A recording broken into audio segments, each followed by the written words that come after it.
여러분 안녕하십니까, 마시TV입니다. 주말 긴 연휴 잘 보내 계시죠? 이제 모처럼에 정말 이렇게 푹 쉬시면서 회복을 많이 하셨으면 좋겠습니다. 여러분, 저는 이제 또 푹 쉬면서, 저도 이제 푹 쉬면서, 저는 이제 푹 쉬는 게 이제 유튜브 보는 거예요. 지금 쉬면서. 예, 제가 쉬는 게 그런 건데, 우연히 보다 보니까 이제 동치미 쇼 이제 최홍림 씨 나오는 걸 좀 봤어요. 형하고. 예전에 그 형하고 관계를 예전부터 알고 있었거든요. 그래서 되게 화해가 안 됐다. 원래 최홍림 씨한테 그 신장을 주기로까지 했었잖아요. 그런데 결국 그거를 못 받고 다른 형제에게 그걸 받고 지금 신장을 받았잖아요. 지금 결과적으로 건강해졌는데, 정말 그때 화해가 되는 줄 알았어요. 근데 가장 화가 나는 게, 옆에서 뭐 시청자로서 보는 사람 화가 나는 거는 주기로 하고 안 하고 이런 거 있지 않습니까? 그게 진짜 열받잖아요. 그 뒤통수 남한테도 그렇게 받는 게 진짜 열받을 텐데, 아니 아예 안 준다 그러면 상관없잖아요. 근데 형이잖아. 형이 제일 큰 형이 그렇게 했다 그러다가 갑자기 생각했을 때 너무 충격을 받았어요. 어떻게 뭐 자기도 가족이 있으니까 뭐 70대쯤 넘으셨잖아요. 넘었는데 뭐 어쨌든 제가 봤을 때는 그걸 만약에 신장 그때 줬으면 그동안의 그런 화해가 다 풀리지 않았을까 싶었는데, 야 참, 뭐 남의 집 얘기할 건 아니지만 저 집에 저런 가장 중심인 마지가 왜 저렇게 했을까, 되게 좀 그런 생각 많이 했었어요. 예, 뭐 자세한 내막은 모르지만. 근데 사실 그렇잖아요. 자기들끼리 뭐 죽이네 사네 형 이렇게 하고 하더라도 남이 또 자기네 가족 욕하는 건 또 받아들이기 힘들잖아요. 예, 그런 생각이 들더라고요. 그래서 우리가 뭐 함부로 뭐 아무리 뭐 자기 형을 욕하고 자기 가족 욕한다 하더라도 맞장구 쳐서 할 수 있는 건 아니잖아요, 사실 남으로서. 예. 왜냐면 욕하다가도 자기도 자기 이렇게 남이 자기 욕하고 이런, 자기 형제 욕하고 이러면 기분 나쁘거든요. 예. 그냥 그런 얘기는 안 하는 게 낫습니다, 사실. 예. 어쨌든 뭐 최홍림 씨가 방송인이고 하고 이러다 보니까 나와서 이렇게 공개적으로 얘기 하는데, 사실 저는 솔직히 가장 생각나는 게 그밖에 기억이 안 나요. 아니 뭐 어릴 때 세상 우리가 내막을 모르잖아요. 어떻게 커 왔는지. 그냥 최홍림 씨 주장일 수도 있고 하는데, 좀 형으로서 너무했어요. 그때 막 어쨌든 최홍림 씨가 그때 그 당시 한 몇 년 전의 기억으로는 막 부산에 어쨌든 다른 형제들하고 연락이 되는 것 같은데, 잘 지내는 것 같은데, 어쨌든 최홍림 씨는 보면 막내티가 나긴 나더라고요. 사랑을 많이 받고 자란. 예, 근데 이제 형은 진짜 뭐 간혹가다 그런 댓글도 있어요. 진짜 조폭까지 생겼다 막 이렇게. 예, 좀 거칠게 한 것 같더라고요. 그러고 나서는 전혀 이렇게 그 내용을 몰랐죠. 근데 어떻게, 저는 그 얘기를 한번 듣고 싶어요, 사실. 아니 왜 정말 그렇게 자기가 뭐 최홍림 씨 기억으로 정말 그 부모한테 못했다 막 이런 얘기들 들리들 하는데, 그 신장으로 주면서 그렇게 자기가 주기로 당연히 준다 그랬으니까 해서 그냥 동생 살리고 하면은 정말 괜찮지 않았을까?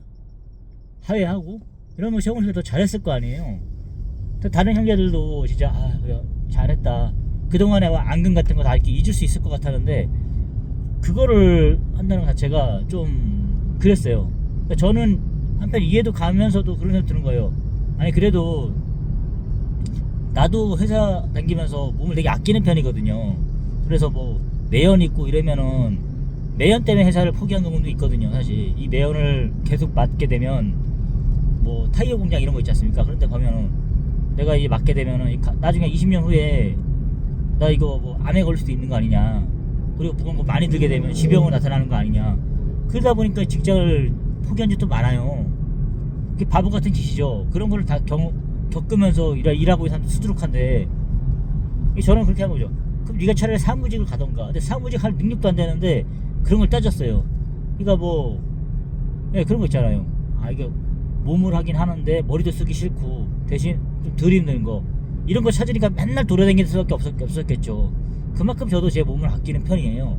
근데 그래도 만약에 그렇게 자기 형제가 그렇게 위기 처했을 때 나도 심각하게 생각해 보겠죠. 하지만 가족이 있건 없건 간에, 근데 본인이 결심을 했었잖아요. 그렇게 내 형제 주기로 마음을 먹었다, 신장을. 그러면 과감하게 줘야 되는 거 아닌가요? 예. 뭐 내 목숨이 날아가는 건 아니잖아요. 대신 그래도 형제를 살리고 이렇게 하는 게 그 의미 있는 거 아닌가요? 자기 인생에서. 예. 한 배에서 나와서 내 형 위해서 이렇게 내 동생 위해서 그렇게 하는 거 자체가 그거 못할까요? 난 그 생각 들더라고요. 예. 단지 그냥 뭐 이렇게 줌으로 인해서 당연히 경제적인 활동을 제가 좀 줄겠죠. 예. 그렇지만 그래도 항상 미안할 거 아니에요. 이렇게 안 줘가지고 동생이 이렇게 만약에 다른 사람을 당연히 받아서 다행이지만 만약에 그거를 이래서 안 했다 그러면 그 엄마 아버지가 좋아할까요? 난 그 생각이 들더라고요. 자기도 뭐 이렇게 그거를 반성하기 위해서 그런 거 나왔을 거 아니에요. 얼마나 개차반인지 저는 모르겠어요. 젊었을 때. 그렇지만 그래도 저는 제가 만약에 그렇게 제 최웅립 씨 형 같은 입장이었으면 당연히 난 줬을 거 생각이 들거든요. 아무리 뭐 어떤 아픈 저도 수술을 두 번 해보니까 안 해본 사람들은 모르겠죠. 근데 전 두 번 큰 수술을 했었어요. 그러다 보니까 그렇게 겁은 안 나요. 막상 하게 되면. 근데 그 과정이 좀 고통스럽죠. 예. 그런 트라우마가 있으니까. 예. 그런 거 있지만 그래도 용기가 났을 것 같은데요. 예. 이렇게 봤을 때 일단 사람 살리는 게 목적이잖아요. 예. 어차피 저는 이생마거든요. 이생마. 이번 생은 망했기 때문에 그래도 좀 어떻게 하면 의미있게 잘 하고 갈까 이 생각이 가장 좋거든요. 예. 내가 봤을 때 그렇게 형제를 이렇게 살리거나 뭐 이런 데 있으면 예. 그러면은 정말 뜻깊은 인생 사는 거 아닐까요? 그 생각을 하게 됐었어요. 지금도 그 형님을 보면은 좀 그래요. 왜 그때 준다 그러고 안 주고 그렇게 했을까? 이 생각이 많이 들어요. 예. 뭐 정말 살릴 수 있는 그러였는데 형님 씨가 정이 많은 사람인데 제가 봤을 때 그런 어린 동생이냐 그런 거 있잖아. 딱 봐도 정이 많게 컸구나 생각 들잖아요. 그러면 얼마나 잘했을까? 형제들하고 이렇게 해서 그러면 그동안의 모든 앙금이 다 넘어갔을 텐데 그렇게 자기 몸이 소중한가? 그렇게 자기 몸이 소중한 형이 그럼 철저할 수 있죠. 그렇게 보면 되게 막 되게 철저하고 이럴 거 아니에요. 근데 막 두들고 패고 막 뭐 팔아먹고 이렇게 했다는 것 자체가 좀 놀랐어요. 대부분 자기 몸을 저렇게 아끼는 사람들은 되게 이기적이라 철저하거든요. 예. 되게 개인주의적이고 제가 좀 그런 성향이 있거든요. 예. 그런데 그렇게 하면 약간 뭐 그런 거 있잖아요. 막 자기 몸을 아끼다 보니까 막 되게 계산하게 되고 막 철저할 것 같은데 그래서 뭐 자기가 하게 된 행동에 대해서 후폭풍 같은 거 있잖아요. 근데 역시나 그러고 나서 제가 이렇게 흘러서 한 5년 후죠. 5년이나 10년 후에 지금 영상을 또 본 거예요. 근데 이제 그 후속작으로 만든 거죠. 어저께 보니까 이제 그 방송국에서 방송국 자체에서 좀 미안했나 보죠. 홍림씨 형이 계속 그렇게 방송 내보내고 그 이후에 얘기는 없었으니까 어떻게 제작진에서 어떻게 그 1박 2일 정도로 해가지고 홍림씨와 홍림씨 형의 그런 하회에 그런 장을 마련하는 그런 촬영을 한 것 같아요. 그렇게 해서 했는데 뭐 어쨌든 옛날 집 나는 향수집 나는 그런 집에 모아갖고 두 형제씩 모여가지고 이렇게 밥 한 끼 해주고 뭐 이렇게 옛날 얘기하면서 이런 걸 가졌는데 어색하겠더라고요 사실. 진짜 그 만약에 그때 그 형이 그 줬으면 진짜 잘했을 것 같은데 그 이후에 지금 얼마나 또 앙금이 생겼을 거예요. 그때 방송에 나가서 홍림씨 건강해서 나와가지고 되게 형 욕을 많이 하긴 했어요. 준다 그래서 안 그랬으니까. 근데 저 같아도 화가 나겠더라고요. 당연히 욕 먹어서 싸죠. 뭐 잠적한 거 그런 거 알고 있는데 그래도 동생이 저렇게 다시 이렇게 불러서 하는 거 보니까 참 못난 형 같다 생각도 많이 들었어요. 얼마나 멋있어요. 이렇게 자기 형이로서 이제 막내 그렇게 해갖고 가는 거. 설령 죽는다 하더라도 난 아깝지 않을 것 같은데요. 근데 이제 정말 철저한 사람이다. 그런 생각이 들었어요. 저렇게 집안의 중심이 저렇게 이기적이면 될까 이 생각도 들었고요. 어쨌든 오히려 그 형제들이 더 어른스럽더라고요. 이렇게 해서 그래도 형이니까 이렇게 보다듬고 이렇게 해야 되는 게 아니냐 해서 이렇게 자리를 만든 것 같은데 조금 놀랬던 거는 사실은 엄마의 그런 게 좀 있었던 것 같아요. 약간 뭐 편해? 아무리 그 당시 어렵다 하더라도 어쨌든 장남에 대한 그런 거 좀 있어야 될 거 아니에요. 권리라든가 이런 거 해야 되는데 뭐 그러더라고요. 뭐 자기 집에 새 들어 살던 예전에 어릴 때 그런 총각이 있었는데 하여튼 뭐 그 집에 뭐 이렇게 누가 돈이 훔쳐진 사건이 있었나 봐요. 없어지는 사건. 근데 이제 그거를 이제 홍림씨 형이 좀 엄마의 눈에 잘 안 들었나 보죠. 어릴 때부터. 그래가지고 그 얘기를 저 아들이 그렇게 훔친 걸로 알고 해서 잡혀갔다 그러잖아요. 그래서 그 신고해서 모르겠어. 그 정도 절도 이렇게 있어갖고 소년원에 갈 정도라든가 감옥에 갈 정도는 몰랐는데 어떻게 그렇게 가서 절도 사건으로 들어가게 돼가지고 유치장에 있다가 잠깐 있으면 될 건데 어머니가 우리 아들 판사님 우리 아들 정신 좀 차리게 있게 좀 해주세요 이렇게 했다 보더라고요. 그럼 정말 그 말이 사실인지도 뒤를 의심하게 되더라고요. 그래서 1년 반 정도를 유치장에서 소년원에서 13살 꼬마가 살았다 그러더라고요.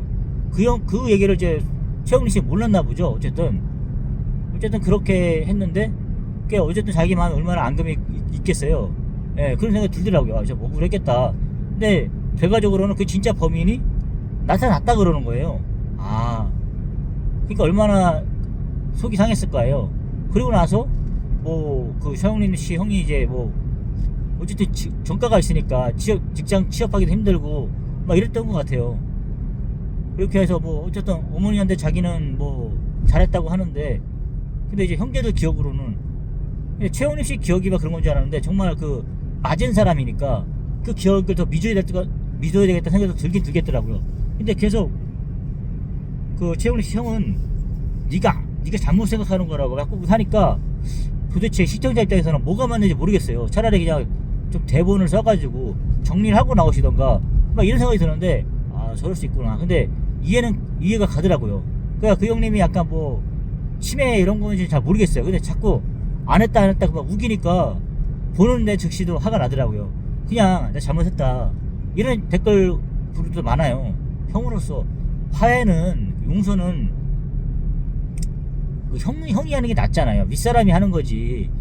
이게 맞는데 오히려 막 그런 거 있잖아요. 진짜 자기 잘못이 있으면 그래도 내 잘못했다 이렇게 하면은 용서가 될까 말까 한데 그걸 안 하고 끝까지 자기는 그런 거 없다 막 이렇게 해버리니까 보는 나도 답답하더라고요. 진짜 저렇게 되는 거냐 이 생각도 들고요.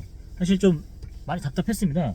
그게 지나고 나서 어쨌든 사회활력 모임이 자리인데 저게 그렇게 한마디 하는 게 어려울까 이 생각도 들더라고요. 아니 뭐 남도 아니잖아요. 뭐 화해해서 뭐 진다고 생각하는 그런 사람도 있어요. 근데 남이 아니잖아요. 형제잖아요. 그럼 다 이해하잖아요 사실. 예. 그렇게 어쨌든 그렇게 화해하려고 한 모인 자리인데 동생이 얼마나 한이 맺혔으면 그랬겠어요. 사실 저도 그 생각 들더라고요. 아니 동생한테 내가 뭐 잘못한 게 있나? 이 생각도 한번 해봐요. 내가 어릴 때 뭐 잘못 많이 때렸나? 근데 사실 제가 생각해봐도 저도 제 동생이 있지만 때렸을 때 그때 내가 뭐 이렇게 했을 때 저도 돌이켜 보는 거죠. 나도 어려가지고 잘 몰랐으니까 뭐 어떻게 잘못 때리지 않았나 이 생각도 들면서도 근데 뭐 아무리 철이 없었다 하더라도 그래도 좀 미안해 마음 가지면 되잖아요. 근데 전혀 그런 게 없더라고. 형이 좀 그냥 다 잊어버리자 이런 식이에요. 그냥 사회 어쨌든 자기가 용서를 빌고 이렇게 해도 못할 망정인데 다 잊어버려라 다 지난 일이니까 이렇게 해버리니까 어쨌든 형으로서 그걸 하기 싫은 거예요. 그냥 제가 봤을 때는 자기 잘못을 인정하는 거 그게 참 쉽지 않은 것 같은데 그게 그렇게 힘든가 이 생각이 들더라고요. 어쨌든 그러니까 저도 느끼는 게 이게 맞은 사람 때린 사람은 솔직히 잘 몰라도 때린 사람은 그냥 가볍게 때렸나 보겠죠. 근데 맞은 사람은 정확히 기억하더라고요. 근데 이제 나중에 그 다른 누나가 이렇게 와서 이렇게 얘기하는 거 들어보니까 최영림 씨 일방적인 기억이 아니었구나.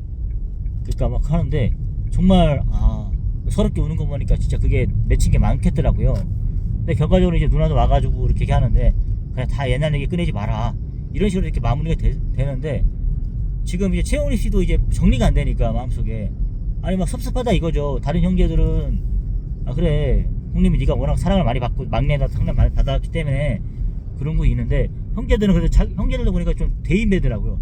자기도 이렇게 맞고 컸는데 그래도 이게 가족이니까 용서를 하려고 하더라고요. 그게 참 저렇게 맞고 이렇게 해도 그 형제는 참 피로 나눈 형제는 어쩔 수가 없구나 이 생각이 드는 거예요. 그래 결과적으로는 남한테 아무리 잘해도 자기 형제들한테 못하면 소용이 없구나 이런 말이 맞더라고요. 죽이나 사나 그렇게 막 얻어 맞고 커도 그래도 마지막에 챙기잖아요. 그게 참 무섭더라고요. 어쨌든 그런 적인데 근데 형님 씨 입장에서 이해가 가는 게 자기마저 감정의 정리를 완전히 하지 못하고 그거를 용서를 하게 되면 하늘에 계신 엄마가 형제들은 솔직히 뭐 그렇게 섭섭하다 그러잖아. 형제들까지 이렇게 용서를 하게 되면 다 용서했는데 자기마저 그렇게 하게 되면은 용서하게 되면은 하늘에 계신 엄마가 좋아하겠냐? 엄마가 좋아하기에 보면은 섭섭해하지 않겠냐? 이 말을 하는 거예요. 아, 그 말이 좀 맞더라고요. 최홍립 씨가 좀 속이 좁은 줄 알았어요. 처음에는 왜 저걸 이해를 못할까? 그런 생각도 좀 없잖아 들었어요. 근데 자기한테 뭐 죽이랑 신장 안 줘서 그런 건 아니더라고요, 사실. 근데 이제 다만 워낙 그 엄마에 대한 그게 강하다 보니까 엄마한테 막 했으니까 형이 그거에 대한 그 분노가 계속 가시지 않았던 것 같아요. 그걸 용서 못했던 것 같아요, 제가 봤을 때는. 근데 이제 자기마저 다른 형제들은 다 용서해도 자기는 그거를 자기만 그거 용서하면 되긴 되는 입장인데 아직까지 그게 안 되니까. 근데 이제 자기마저 그렇게 해버리면은 엄마가 섭섭해할 것 같으니까 그렇게 했던 것 같으니까 전 충분히 이해 갑니다. 그러니까 참 그렇구나. 막내 아들이 그렇게 이제 그게 있구나. 당연한 거죠, 사실. 그러니까 감정 연이가 안 된 거였죠. 근데 저 형이 좀 뻔뻔한 것 같긴 해요. 무조건 자기는 용서받고 싶어 하는 거죠. 자기 이미지 세탁하고 싶은 거죠. 그런 게 참 잘해도 그렇게 할 망정인데 그렇게 때려놓고 자기는 이제 좀 용서받고 싶다. 형제들한테 이제 장남으로서 인정을 받고 싶어 그런 거잖아요. 그게 참 황당하더라고요.